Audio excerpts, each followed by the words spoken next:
দর্শক বন্ধুরা নমস্কার। আপনারা দেখছেন মৃণালী নিয়ে এলেন, আমি রয়েছি রাজীব আপনাদের সাথে।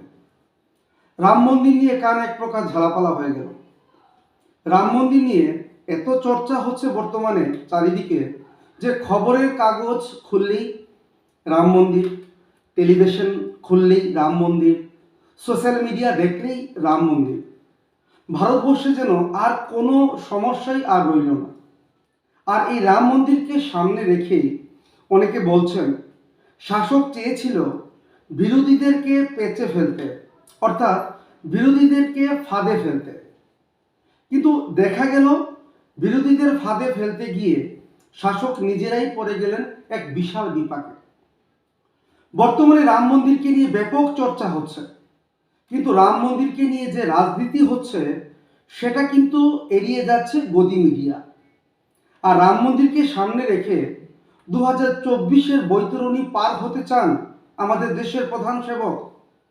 কিন্তু এই আশাতেও গুড় কতটা বালি পড়েছে, মানে গুড়ে কতটা বালি পড়েছে ইতিমধ্যে সে খবর আপনাদের মিডিয়া কিন্তু দেখাচ্ছে না। আজ আমরা রাম মন্দির নিয়ে কিছু তথ্য আপনাদের সামনে তুলে ধরার চেষ্টা করছি দর্শক বন্ধুরা। দেখুন, রাম মন্দির যখন খোলা হয়েছিল রাজীব গান্ধীর সময়, তখন রামলালার মূর্তি নিয়ে অনেক জল্পনা হয়েছিল। পরবর্তীতে সুপ্রিম কোর্টের নির্দেশে সেখানে রাম মন্দির স্থাপিত হলো মানুষের ভাবাবেগকে সম্মান জানিয়ে। সেখানে কি ভালো হলো বা সেখানে কি খারাপ হলো এই বিষয় নিয়ে আমাদের মৃণালিনীর কোনো মতামত নেই। রাম মন্দির যেখানে হচ্ছে তার পাশেই রয়েছে একটি বিশাল মসজিদ, আর তা নিয়েও আমাদের কোনো বক্তব্য নেই। কিন্তু এই রাম মন্দিরকে নিয়ে ভারতীয় জনতা পার্টি এবং আরএসএস যে রাজনীতির খেলায় মেতেছে, সে রাজনীতির খেলায় অনেকটাই জল ঢেলে দিয়েছে দেশের মানুষরা, অর্থাৎ হিন্দুরাই। মুসলিমদের কিন্তু এখানে কোনো প্রকারের বিরোধ করতে হয়নি। এই যে রাম মন্দিরের উদ্বোধন, অর্থাৎ অসমাপ্ত মন্দিরে শ্রীরামের প্রাণ প্রতিষ্ঠা করার জন্য ব্রতী হয়েছেন আমাদের দেশের প্রধানমন্ত্রী নরেন্দ্র মোদীজি, এবং নরেন্দ্র মোদীজি স্বয়ং নিজে শ্রীরামের প্রাণ প্রতিষ্ঠা করতে চান।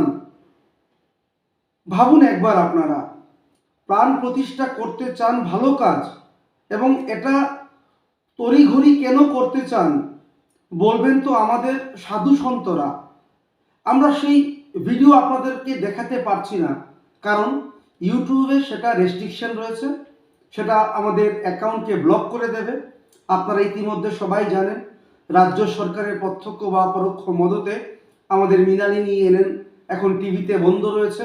এখন সোশ্যাল মিডিয়াই হচ্ছে আমাদের একমাত্র প্ল্যাটফর্ম।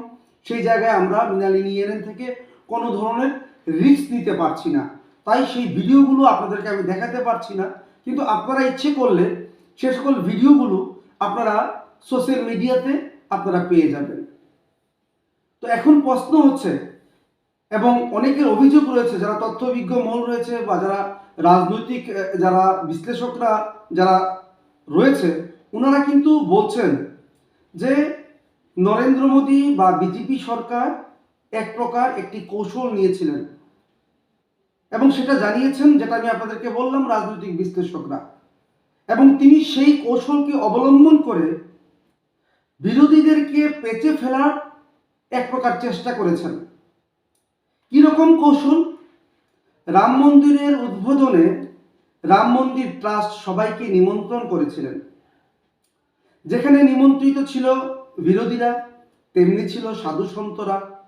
এই রাম মন্দিরে প্রাণ প্রতিষ্ঠা অনুষ্ঠানে যেমন যাচ্ছেন সেলিব্রিটিরা যাচ্ছেন, সেখানে যারা খেলোয়াড়রা যারা রয়েছেন ওনারাও যাচ্ছেন, বুদ্ধিজীবীরাও যাচ্ছেন, আইনজীবীরাও যাচ্ছেন। এখানে সমস্ত রাজনৈতিক লোকদেরকেও নিমন্ত্রণ করা হয়েছে। আর এখানেই হচ্ছে সেই কৌশল, কারণ শাসক জানে এই রাম মন্দির প্রতিষ্ঠা অনুষ্ঠানে বিরোধীরা কখনোই অংশগ্রহণ করবে না।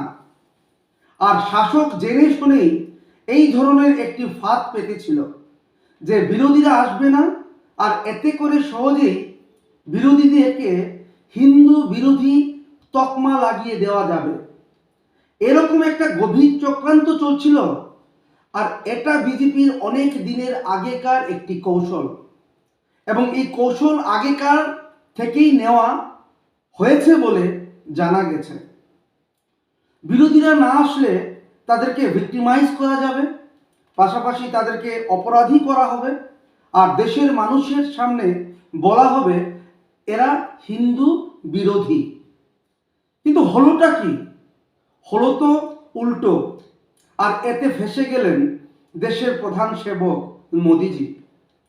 কিভাবে সেটা আমি বলছি আপনাদের। তার আগে আপনাদেরকে কিছু ভিডিও ক্লিপ দেখানোর ইচ্ছে ছিল, যেটা আমি প্রথমে অনুষ্ঠানের আগে বলেছিলাম, কিন্তু সেই ক্লিপগুলো আমি আপনাদেরকে দেখাতে পারছি না, কারণ কি সেখানে রেস্ট্রিকশনের একটা রিস্ক থেকে যায়। তো সেই জায়গায় আমরা সেই ভিডিওগুলো আপনাদেরকে তুলে ধরতে পারছি না। কিন্তু আপনারা দেখেছেন চার পীঠের যে শঙ্করাচার্য ওনাদের বক্তব্য, এবং বিজেপি সরকারের রাজ্যসভার যিনি সদস্য রয়েছেন সুব্রমণিয়াম স্বামী, উনি তো একদম ডাইরেক্ট এর বিরোধিতা করেছেন। পাশাপাশি দেশের প্রধানমন্ত্রী নরেন্দ্র দামোদর মোদিজিরও পর্যন্ত উনি বিরোধিতা করেছেন, এবং উনি বলেছেন যে একটা সময় নরেন্দ্র দামোদর মোদিজি সুপ্রিম কোর্টে উনি হলফনামা দিয়েছেন যাতে মন্দির এখন তৈরি না হয়। সেটা আমার বক্তব্য নয়, সেটা সুব্রমণিয়াম স্বামীজির বক্তব্য, এবং সেটা সোশ্যাল মিডিয়াতে আপনারা ইচ্ছে করলে গিয়ে আপনারা দেখতে পারেন দর্শক বন্ধুরা। ওনাদের বক্তব্য শোনার পর সেখানে আর কোনো বিশ্লেষণের প্রয়োজন আছে বলে আমি রাজীব মনে করি না।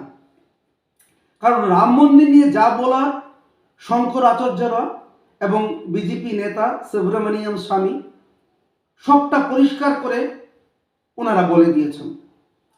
আমাদের নতুন করে এখানে কিছু বলার নেই, কারণ মোদিজি ভেবেছিলেন তার পাতা ফাঁদে পা দেবেন বিরোধীরা, এবং একজনও আসবেন না, আর তাতে করে বিরোধীদেরকে হিন্দু বিরোধী প্রমাণ করা যাবে। কিন্তু এখন তো উল্টো পুরাণ।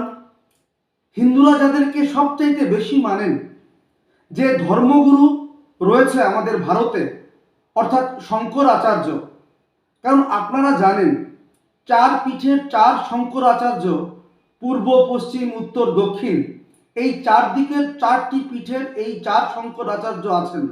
আর এই চার শঙ্করাচার্যকে বলা হয় হিন্দু ধর্মের ধারক এবং বাহক। বিভিন্ন সময় বিভিন্নভাবে শঙ্করাচার্যরা বদল হয় তাদের নিয়ম নীতি অনুযায়ী, কিন্তু সেই শঙ্করাচার্যরা মোদিজির এই প্রাণ প্রতিষ্ঠা অনুষ্ঠানে অংশগ্রহণ করবেন না বলে সাফ জানিয়ে দিয়েছেন। কারণ ওনারা বলেছেন এবং ওনারা যুক্তিও দিয়েছেন যে অর্ধনির্মিত মন্দিরে প্রাণ প্রতিষ্ঠা কোনোভাবেই শাস্ত্রসম্মত নয়। ওনাদের বক্তব্য হচ্ছে যে মোদিজি, নাড্ডাজি এবং অমিত শাহজিরা প্রাণ প্রতিষ্ঠা অনুষ্ঠান অযোধ্যায় আয়োজন করেছেন, তা কোনোভাবে প্রাণ প্রতিষ্ঠার অনুষ্ঠান হতে পারে না।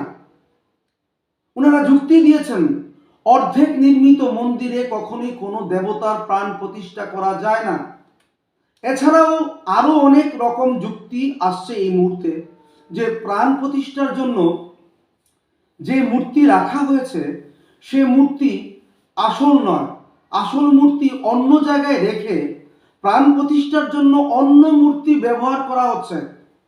আর সেখানে ভগবান রামের সাথে ওনার স্ত্রীর কোনো স্থান নেই। আর এটা একটা সবচেয়ে বড় আঘাত ভারতীয় নারীদের জন্য। রাম মন্দিরে সীতার গ্রহণযোগ্যতা থাকবে না, এটা আবার কি রকম কথা? আচ্ছা যাকে, সে প্রসঙ্গে না হয় আমরা কথা নাই বললাম, সেটা একটা ধর্মীয় ব্যাপার। কিন্তু এখানে বলতে হচ্ছে এই ধর্মীয় ব্যাপারে আমরা যেতে চাই না, ঠিক আছে, কারণ এখানে ধর্মীয় ব্যাপারে বলার আমাদের মতো সাংবাদিকদের কিছু নেই। কিন্তু এখন অনেকে বলছেন যে অযোধ্যার এই প্রাণ প্রতিষ্ঠা অনুষ্ঠান সবটাই রাজনীতিকরণ করা হয়ে গেছে। শঙ্করাচার্যরা বলছেন যে একটা অর্ধনির্মিত মন্দির যার চূড়ায় এখনো তৈরি হয়নি, সেই মন্দিরের উদ্ঘাটন কিভাবে হয়, বা ওই মন্দিরের প্রাণ প্রতিষ্ঠা কিভাবে হয়? এছাড়াও প্রাণ প্রতিষ্ঠা করতে গেলে হিন্দু সনাতনী মতে যজবান তার সহধর্মিণীকে নিয়ে করতে হয়, অর্থাৎ স্ত্রীকে সঙ্গে নিয়ে করতে হয়। মোদিজি নিজেই ক্রেডিট নেবেন, হাজার হাজার ক্যামেরা নিয়ে যাবেন, মিডিয়া নিয়ে যাবেন, তারা ছবি তুলবেন, পূজা আর্চা হবে, প্রাণ প্রতিষ্ঠা হবে, সব ঠিক আছে, এটাও মেনে নেওয়া যায়। কিন্তু স্ত্রীকে সঙ্গে নিয়ে কেন করবেন না? হিন্দু ধর্ম বিশ্বাস করেন বা হিন্দু ধর্ম নিয়ে যারা চর্চা করেন ওনারা নিশ্চয়ই জানবেন যে প্রাণ প্রতিষ্ঠা স্ত্রীকে সঙ্গে নিয়ে করতে হয়। বিবাহিত হয়েও নরেন্দ্র মোদীজি তার স্ত্রীকে কোনো গুরুত্বই দিলেন না বলে অনেকের অভিমত। অর্থাৎ এই অনুষ্ঠানে একদিকে যেমন বঞ্চিত হলেন মা সীতা, পাশাপাশি বঞ্চিত হলেন নরেন্দ্র মোদীজির স্ত্রী। অর্থাৎ বিরোধী দল যে যাই করুক না কেন বা যে যাই বলুক না কেন, সেই বিষয়কে যদি আমি পাশে রেখে দিই, অনেকে বলেছেন দেশের মহিলারা এই মুহূর্তে কি ভাবছেন। এখানে কোনো না কোনোভাবে দেশের মহিলাদের অসম্মান করা হচ্ছে না? যেখানে সীতাকে রাখা হচ্ছে না বা গুরুত্ব দেওয়া হচ্ছে না, সেখানে প্রাণ প্রতিষ্ঠার জন্য স্ত্রীকে রাখছেন না নরেন্দ্র মোদীজি। আর এতে করে কোনো না কোনোভাবে মহিলাদেরকেই তো অপমান করা হচ্ছে, আর এতে করে মহিলাদের সম্মান নষ্ট হচ্ছে। অনেকে বলেন এই বিজেপি দল সর্বদা মহিলাদের অপমান করে আসছেন। একজনও বিজেপি প্রদেশ সভানেত্রী নেই। সারা ভারতবর্ষে যতগুলো রাজ্য রয়েছে বিজেপি নিয়ন্ত্রণাধীন, একজনও বিজেপির মহিলা সভানেত্রী নেই। একজনও বিজেপি শাসিত রাজ্যে মহিলা মুখ্যমন্ত্রী নেই। আর এর থেকে বোঝা যায় বিজেপি মহিলাদের কতখানি গুরুত্ব দিয়ে থাকে। আর এর থেকে আর বেশি কিছু বলবো না আজকে দর্শক বন্ধুরা। পরবর্তী সময়ে আরও একটি বিষয় নিয়ে অবশ্যই মৃণালিনী এনএনের পর্দায় রাজীব আমি আপনাদের সঙ্গে থাকব। কিন্তু আজকে যে বিষয়টি নিয়ে আমি আলোচনা করেছি আপনাদের সঙ্গে, আপনাদের অভিমত কি রয়েছে আমার এই আলোচনা প্রসঙ্গে অবশ্যই কমেন্ট বক্সে আপনারা আপনাদের মূল্যবান মতামত দেবেন, এই আশাটুকু রেখে আজকে আমার আলোচনা আমি এখানে শেষ করছি দর্শক বন্ধুরা। কিন্তু দেখতে থাকবেন অবশ্যই মৃণালিনী এনএন। নমস্কার।